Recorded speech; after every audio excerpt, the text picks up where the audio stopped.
আসসালামু আলাইকুম। আজ আমি কালেক্টরেট সুরভি উদ্যানে রংপুর সুরভি উদ্যান এই রংপুর শহরের রাধাবল্লভ মৌজার অবস্থিত। এটি প্রায় 5 একর জায়গা নিয়ে এই সুরভি উদ্যানটা অবস্থিত।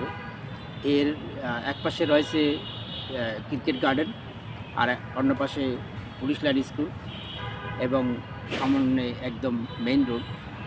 বর্তমানে এই সুরভি উদ্যানে প্রায় 5 থেকে 600 প্রজাতির বৃক্ষ এবং গাছ এখানে রয়েছে।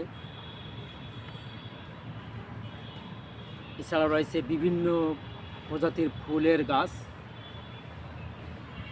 এবং রয়েছে একটি পুকুর, এবং এখানে রয়েছে জাতীয় পাখি দোয়েলের চত্বর, জাতীয় ফুল শাপলা চত্বর, এবং রয়েছে কিছু গোল ঘর যেখানে এই ভ্রমণ পিপাসু মানুষেরা সুন্দরভাবে বিশ্রাম নিতে পারে।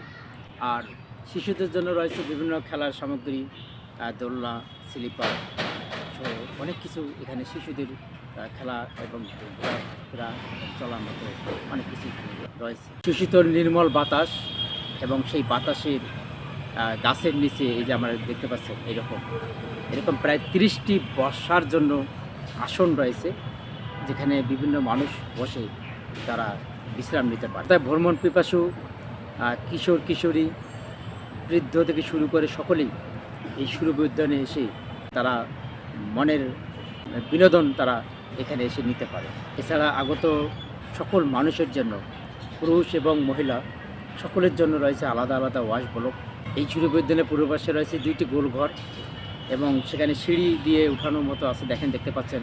এটি সিঁড়ি দিয়ে উঠানো যায় এবং উপরে উঠে তারা একটা উপরে নির্মল বাতাস এবং চতুর্দিকে দৃশ্য। এখানে রয়েছে একটি স্বাধীনতা চেতনার নিদর্শন, যা 1971 সালে রংপুর শহরে যতগুলো মানুষ যারা শহীদ হয়েছেন এবং শহীদের নাম সম্বলিত একটি স্বাধীনতার মুরাল এখানে রয়েছে।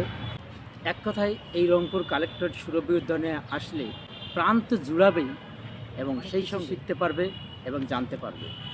তাই একটু অবসর সময় পেলেই শিশুদের নিয়ে, পরিবারদের নিয়ে অন্তত এই সুরভি উদ্যানে এসে কিছুক্ষণ সময় দিয়ে শিশুদের মানসিক বিকাশে এবং নিজের মনকে প্রফুল্ল করতে আসতে পারেন এই সুরভি উদ্যানে। ভালো থাকবেন, সুস্থ থাকবেন। আল্লাহ হাফেজ।